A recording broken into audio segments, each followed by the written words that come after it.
देश खतरे में है, कोरोना से नहीं, चाइना से। कोरोना से ना तो देश को कोई खतरा है, ना ही आपको कोई खतरा है। कोरोना तो एक मामूली फ्लू है। आपको फ्लू से जितना खतरा होता है, जो कि हर साल आपने झेला है, उतना ही खतरा कोरोना से है। ये बात मैं आपको बताता आया हूँ पिछले 5 महीने में अपने अलग अलग वीडियोस के माध्यम से। इन बातों की सारी प्रूफ अगर आपको चाहिए तो स्क्रीन पे दिए हुए लिंक में जाके मेरी किताब corona the scandal of the millennium में जाके आप देख सकते हैं। The real threat is from the China. China से हमारे देश को थ्रेट आता रहा है, ये बहुत पुरानी बात है, लेकिन अभी थ्रेट अपने एक्सट्रीम में है। कारण ये कि एक तरफ चाइना की जो इकोनॉमी है वो अपने पीक पे है और इंडिया की इकोनॉमी पूरी तरह क्रैश कर चुकी है। याद रखिए, बॉर्डर पे जब लड़ाई होती है तो वो लड़ाई में जो औजार होता है वो होता है इकोनॉमी, पैसा। पैसे से ही औजार आता है, उसी से लड़ा जाता है। और इस वक्त जाहिर सी बात है, चाइना की जो इकोनॉमी है अपने सबसे स्ट्रांग पोजीशन पे है। कारण ये कि कोरोना के बहाने कोरोना के जो मेडिकल सप्लाईज हैं वो इंडिया समेत चाइना सारी देशों को अभी एक्सपोर्ट कर रहा है। पिछले दिनों अगर भारत की बात करें तो भारत ने 21 टन मेडिकल सप्लाईज चाइना से हवाई जहाज के माध्यम से इंपोर्ट किया था। तो ये तो है चाइना की इकोनॉमी की कंडीशन। अब भारत की जो इकोनॉमिक कंडीशन है वो तो आपको पता ही है, कारखाने सारे बंद हैं, ठप पड़े हुए हैं। तो ऐसे में हम क्या करें? कुछ देशभक्त उनके राय आ रहे हैं, बड़े अच्छे राय हैं। नंबर 1 कि चाइनीज माल खरीदना बंद कर दें ताकि चाइना की जो इकोनॉमी है उस पर थोड़ा बहुत फर्क पड़ जाए।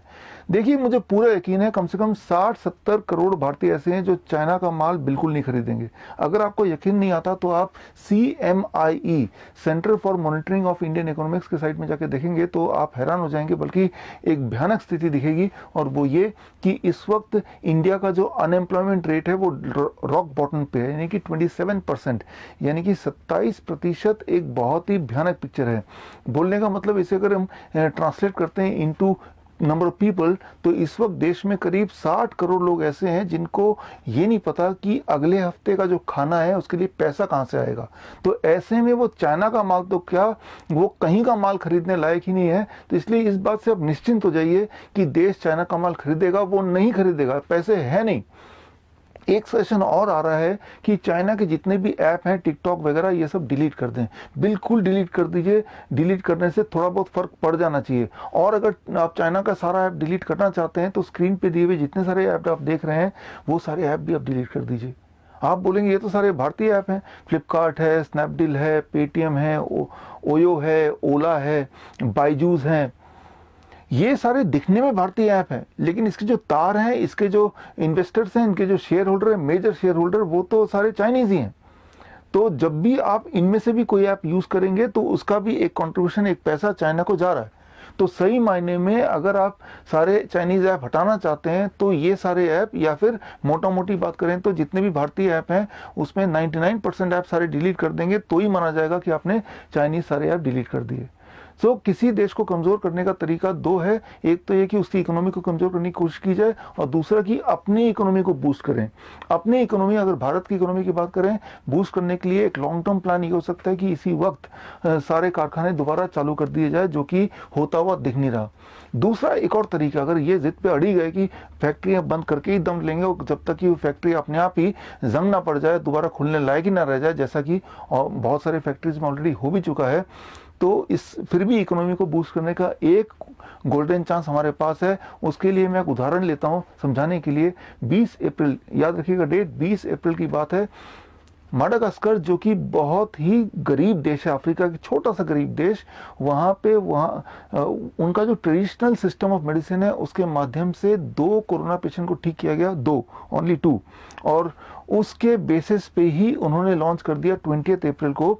वहाँ के प्रेसिडेंट, उनका नाम है एंड्रिया रोजोलिना, उन्होंने लॉन्च कर दिया वहाँ का प्रोडक्ट, नाम दिया उन्होंने कोविड ऑर्गेनिक। वहाँ का ट्रेडिशनल दवाइयों के सिस्टम से बना हुआ प्रोडक्ट, कि इससे कोरोना के पेशेंट ठीक होते हैं। और उसके बाद से उनके पास पूरे अफ्रीका के देशों से ऑर्डर मिलने शुरू हो गए, और मुझे लगता है अब तक तो वो बहुत अमीर बन चुके होंगे।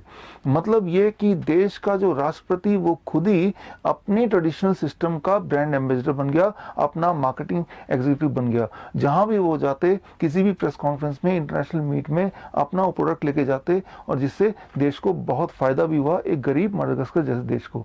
अब भारत की बात करते हैं। भारत में भी एक ट्रेडिशनल सिस्टम है, मैं आपको याद दिला दूं, इसका नाम है आयुर्वेद। शायद जनता भूल चुकी है और हमारी सरकार तो पूरी तरह भूल चुकी है। नहीं तो जरा सोचिए, पिछले 5 महीने जो कोरोना से की लड़ाई है चल रही है, उस जंग में एलोपैथी के जो जहां ट्रायल चल रहे थे वहां आयुर्वेद का नामो निशान भी नहीं था। और हमारे कुछ आयुर्वेद के चाहने वाले जिनके चप्पल जूते घिस गए, प्रधानमंत्री पीएमओ ऑफिस के चक्कर लगाते लगाते, आयुष डिपार्टमेंट, हेल्थ मिनिस्ट्री कि भाई आप आयुर्वेद के माध्यम से भी तो कुछ ट्रायल करो, करते करते 15 मई के आसपास हेल्थ मिनिस्ट्री ने अलाउ किया, चलो भाई आयुर्वेद को हम कुछ पेशेंट देंगे और ये 5 जड़ी बूटियां अलाउ करते हैं, आप इसी से ट्रायल करके देखो। और सिम्टोमेटिक पेशेंट में 15 दिन पहले 15 मई के आसपास ट्रायल शुरू हुआ गुजरात में और उसका नतीजा निकला 30 मई के आसपास। 30 मई को वहां के रीजनल अखबार में खबर छपी और वो खबर ये थी कि 586 corona patient, symptomatic corona patient ठीक हो गए आयुर्वेद के इलाज से। ये एक बड़ी बात है। कहाँ तो 2 पेशेंट ठीक होने के बाद भी वो ब्लॉकबस्टर ड्रग बन गया था या बन गया है, और यहाँ 586 लोग ठीक होके घर जा चुके हैं। और कितने लोग मरे? एक भी नहीं मरा।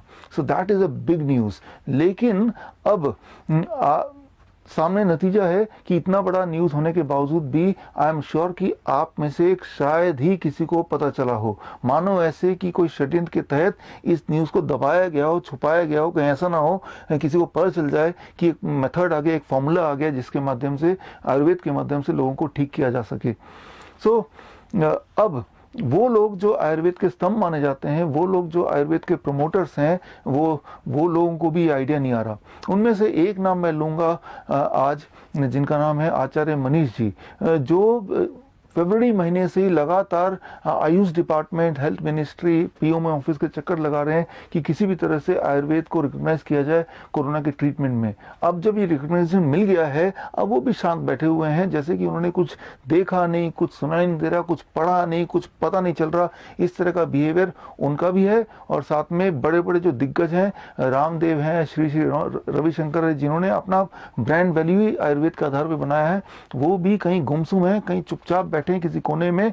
उनको भी दिखाई नहीं दिया कि 586 पेशेंट ठीक होके जा चुके हैं। ये एक बहुत बड़ी बात है। बड़ी बात इसलिए है क्योंकि हमारे जो प्राइम मिनिस्टर हैं नरेंद्र मोदी जी, उनकी ब्रांड वैल्यू, उनकी ब्रांड इमेज वर्ल्ड लेवल पे इतनी बड़ी है। मुझे लगता है ट्रंप के बाद उनका नाम ही है जो नाम से, चेहरे से लोग पहचानते हैं और मानते भी हैं। अगर वो माडागास्कर भी प्रेसिडेंट की तरह अगर वो भी ब्रांड एम्बेसडर बन जाए, मार्केटिंग एग्जीक्यूटिव बन जाए आयुर्वेद को प्रमोट करने के लिए, और अगर वो आयुर्वेद को हाथ में लेके एक बार अनाउंस कर दें प्रेस कॉन्फ्रेंस में कि हमने देखा है कि इतने पेशेंट ठीक होते हैं, 586 पेशेंट ठीक हुए, एक भी डेथ नहीं हुआ, तो मुझे पूरा यकीन है जैसा माडागास्कर के साथ आजकल हो रहा है, भारत के साथ भी ऐसा ही होगा। एकदम से भारत का जो डिमांड है आयुर्वेद के लिए, पूरी दुनिया भर से डिमांड आएगा और पूरे विस्फोटक की तरह ये दवाई आयुर्वेद की छा जाएगी पूरे वर्ल्ड में। और एक दिन में, जस्ट एक दिन में भारत की इकोनॉमी वापस आ सकती है, भारत की इकोनॉमी पटरी पे आ सकती है। इसलिए भी क्योंकि कोरोना की वो जो दवाई है, आयुष की जो दवाई है, जो आयुर्वेद की दवाई है, वो तो ऑर्डर आएंगे ही, लेकिन लोगों का ध्यान एक बार फिर आयुर्वेद की तरफ आएगा, जिसके वजह से आयुर्वेद के जो बाकी और प्रोडक्ट्स हैं वो भी फिर एक्सपोर्ट होने लगेंगे। लेकिन शायद कोई ये होने देना चाहता नहीं है। इसके पीछे का कारण क्या हो सकता है? जहां तो एक तरफ ये बोला जा रहा है कि भारत की इकोनॉमी को वापस लाओ, भारत खतरे में है, और जहां दूसरी तरफ एक ब्लॉकबस्टर प्रोडक्ट ऑलरेडी तैयार होकर बैठा हुआ है घर में। और मुझे पता है कि आज अगर हमने कुछ किया नहीं तो याद रखिए आसपास के और देश जैसे कंबोडिया जैसे छोटा देश, वियतनाम जैसे छोटे देश, थाईलैंड जैसे लोग, वो लोग भी अपने ट्रेडिशनल मेडिसिन पे काम कर रहे हैं। आज नहीं तो कल वो अपना प्रोडक्ट निकालने ही वाले हैं। तो सारा ध्यान, एशियन कंट्रीज का ध्यान, वो आंखें खुली है कि कौन अपना पहला प्रोडक्ट निकालता है, और सारा जो फर्स्ट जो फायदा ले जाएंगे फर्स्ट मूव का, वो देश ले जाएगा जो पहली बार अनाउंस करेगा, ठीक माडागास्कर की तरह। सो लेकिन इसके बावजूद भी शायद ये आइडिया आया नहीं है। तो आपकी रिस्पॉन्सिबिलिटी, ये जो आइडिया मैंने बताया, क्यों ना और prime minister becomes the brand ambassador of this Ayurvedic product and launch it globally. सिर्फ एक प्रेस कॉन्फ्रेंस करने की देर है, कुछ भी नहीं करना है। तो ये आपको पहुंचाना है और मैं आपको पहुंचाता हूं आचार्य मनीष जी तक। मैंने उनको सीधे कुछ सवाल पूछे, उनके जवाब आपके सामने हैं, ताकि उन जवाबों को लेके आप खुद अपना कंक्लूजन बना पाएं।